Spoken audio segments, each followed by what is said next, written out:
এখন যারা ইলেকশনে পার্টিসিপেট করবে এবং তারাও যদি হাতিয়ার চায় তাদেরও হাতিয়ার আমরা। আসন্ন জাতীয় সংসদ নির্বাচনে অংশ নেওয়া প্রার্থীরা আবেদন করলে তাদের অস্ত্রের লাইসেন্স দেওয়া হবে বলে জানিয়েছেন অন্তর্বর্তী সরকারের স্বরাষ্ট্র উপদেষ্টা লেফটেন্যান্ট জেনারেল মোহাম্মদ জাহাঙ্গীর আলম চৌধুরী।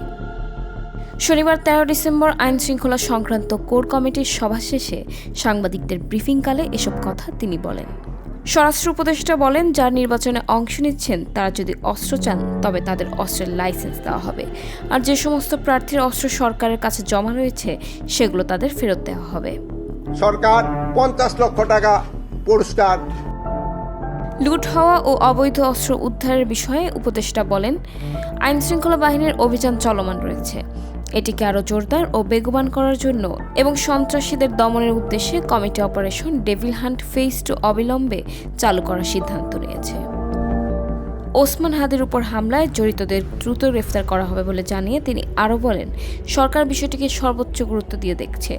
অনতিবিলম্বে ঘটনার সঙ্গে জড়িত গ্রেফতারের জন্য আইন শৃঙ্খলা বাহিনীকে নির্দেশ দেওয়া হয়েছে। আশা করছি অতি দ্রুত সময়ের মধ্যে আমরা দুষ্কৃতকারীদের গ্রেফতার করতে পারব। এ হামলায় জড়িত কাউকে কোনো প্রকার ছাড় দেওয়া হবে না।